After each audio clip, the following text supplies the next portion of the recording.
does the black man serve the white man?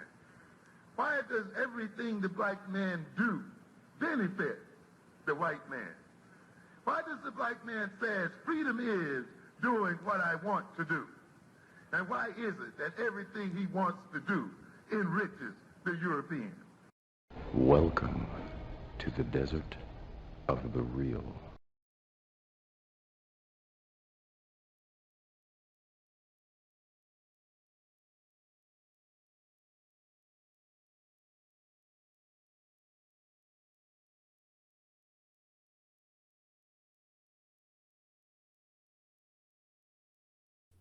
First off, we kind of covered a little bit, basically, based on what is our reaction to reading the first chapter. Pretty much seemed eye-opening to a lot of us, or very informative. But we could start talking about the forward, since that was one of the assignments. What did you guys summarize, basically, from what Amos Wilson was saying in his forward? Um, I'll go first, where I summarized how he pretty much answered the most three popular questions, which is why do whites oppress black people, and by what means are we oppressed by them, and how we may end our oppression. And a lot of the answers to me just stem from power, that they can't oppress us because they have power to do so. And for us to break out of it or whatever, like, we just have to develop our own power. um, Another thing that I've liked that Amos Wilson pointed out in his foreword was just how a lot of the platforms during that time period, and still to this day, talks about white oppression and blacks being the victim. Holip has always talked about how through conscious community they just break down, the ass kicking that we received, and just really talking about the struggle, whether versus not talking about the solution or how can we get out of this sort of deal. But was there any other thoughts that you guys got from the forward that Amos Wilson had written, or has anybody written took a chance to read the forward? Well, I Yeah. think we've all read it. I think everybody's read it. Well, I like how he has towards the end of it. Was it the third to the last paragraph? Near the end of it, he says, therefore, if the black man is to prevent his victimization by the white man, he must neutralize, balance, or destroy the power differential, which favors his domination by the white man. I mean, it really is pretty straightforward. What needs to be done, how to get there, with all the obstacles that are in our way are, of course, that of course is the challenge. But he said, if the black man is to prevent his victimization by the white man, he must neutralize, balance, or destroy the power differential, which favors his domination by the white man. And we must study the black man, the African race must study power, its sources, its acquisition, its increase, its preservation, and its application to the successful achievement of his liberation from white oppression, and to enhance his autonomous quality of life. I mean, it's just beautifully put, summarized. I mean, there's so much in the book, but that I just thought was right on target. Right on target. So what a way to start. Yeah, to go back to what you stated, I just like the fact that he's saying, as us people, we're doing this to enhance, life in ourselves, not studying power so then we could become, the oppressors Oppressors. and oppressing, right? Yeah, Like it's right. not a whole avenge or revenge thing. It's more so just bettering ourselves, putting us in a better position so that we can make our own decisions and such, and so we don't have to go through that, experience again. And I mean, I certainly understand wanting revenge, but I think just us living well and living independently, oddly enough, is revenge for something, because the obsession that others have, with our folks, with our people, Right. and just not having to rely on anybody else, not having them as the center of our world is, I mean, that's earth shattering to people who think that, that they're everything.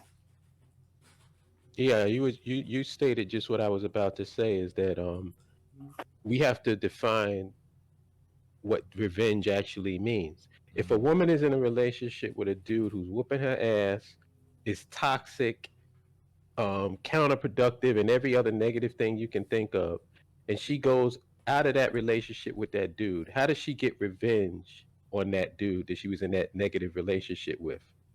By being in a positive relationship. Right. That's right. So it's not about doing anything to him. It's about her correcting, like being in a situation where she's thriving now. That's the ultimate revenge. Right. She doesn't have to go get a gun and kill him. She doesn't have to go and try to fuck his life up. She doesn't have to even be bothered with that nigga.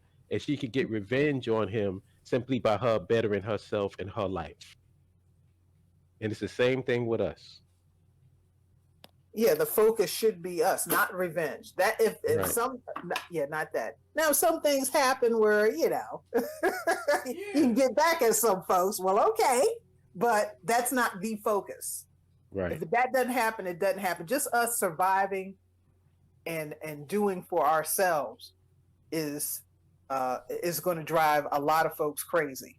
So, and Amos even said that. He said at some point, when you get into yourself and when you get your shit in order, you just don't care about that other person anymore.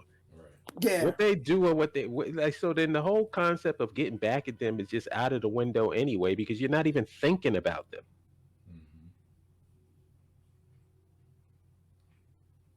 So that's what Underrated said at the beginning is the basic point. And as you can see, like, this is why I tell everybody all the time, it's like I'm a conglomeration of everybody that came before me. So you can see a lot of the stuff in me and where I get it from. Because Amos Wilson is very direct and to the point. He doesn't have a whole lot of flowery shit. yeah, lays it out straight. And I wanted to read something that stood out to me in this first chapter, if that's okay. Yeah, we could transition to the first chapter. Absolutely. It's on page 13. And the paragraph reads, "The long history of white American domination of black Americans, which has been enforced and reinforced by the use of physical force and violence, psychic violence and coercive power, has in effect convinced the majority of blacks that whites are invincible. Moreover, this history has undermined the self-confidence of most blacks, narrowed their vision of their possibilities and power, restricted their aspirations to the narrow confines of racial accommodation and assimilation, to being the paternalistic recipients of white sympathy rather than expanding their aspirations to include the overcoming of white power and achieving full, unfettered self-liberation. The unending maintenance of this self-defeating state of mind in blacks is the fundamental objective of white power and the keystone upon which the infrastructural facade of white power rests." Where's the drop the mic sound thing? I love it. I literally in pencil, I marked up a little bit of the book already, and I have that entire the two Exactly. paragraphs. Two Because it paragraphs. stands out. It stands Yep. out. That right there is the ultimate explanation of the Black Power American and the militant integrationists. Yep. They've been so thoroughly defeated mentally that the concept of them having their own, they're not even thinking about. All they're thinking about is, how can I be involved in this white man system and do the best that I can? That's right. And that right there breaks it down.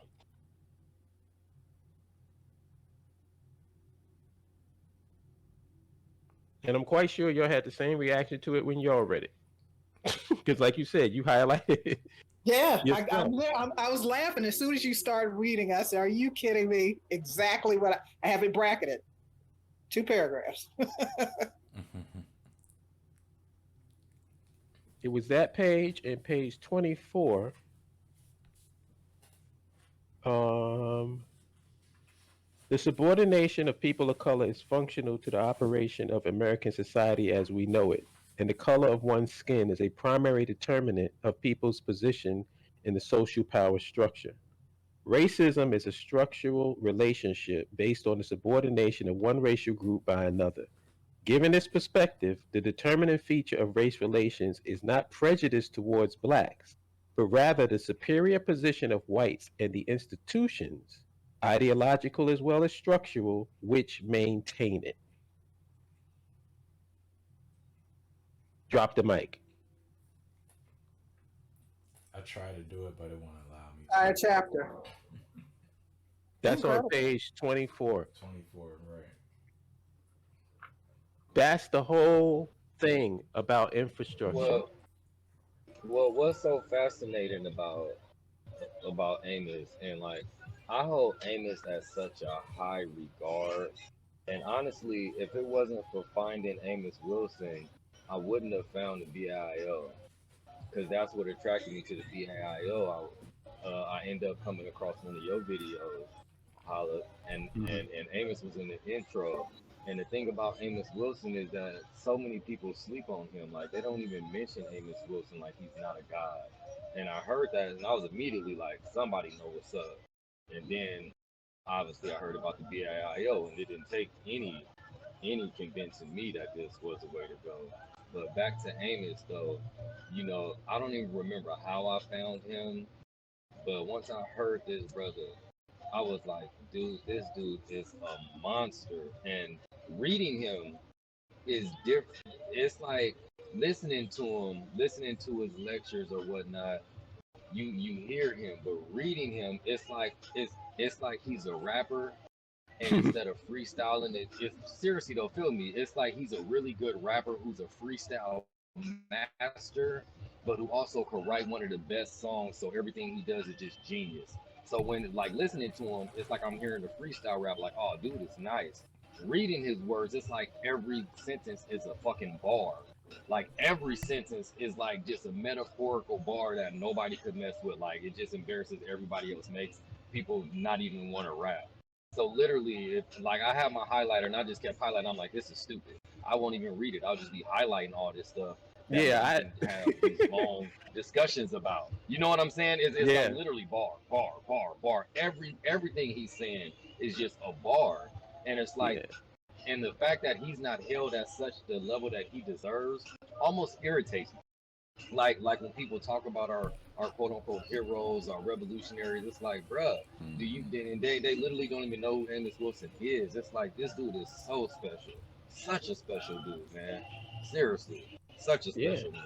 And like I said, man, like could you imagine sitting in an audience and hearing him for the first time? I cannot. I'm so jealous Because of that. Like I know because the lecture you yeah, said you was at. I remember watching it, and then I think like this dude was here.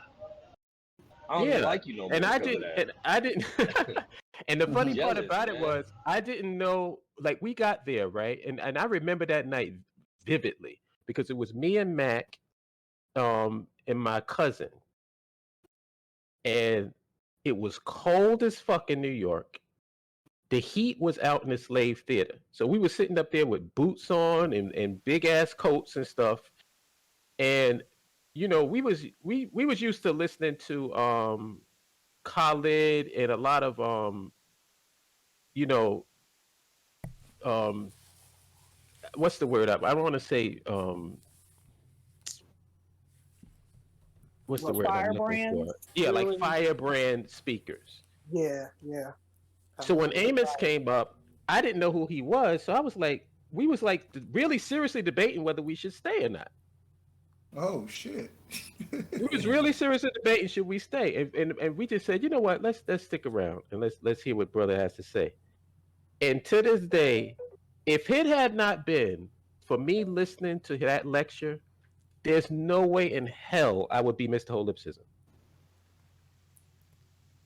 because it changed my whole perspective on everything. When I heard him, and that's the reason why I play that part at the beginning of every one of my videos, because that was the part that was my aha moment.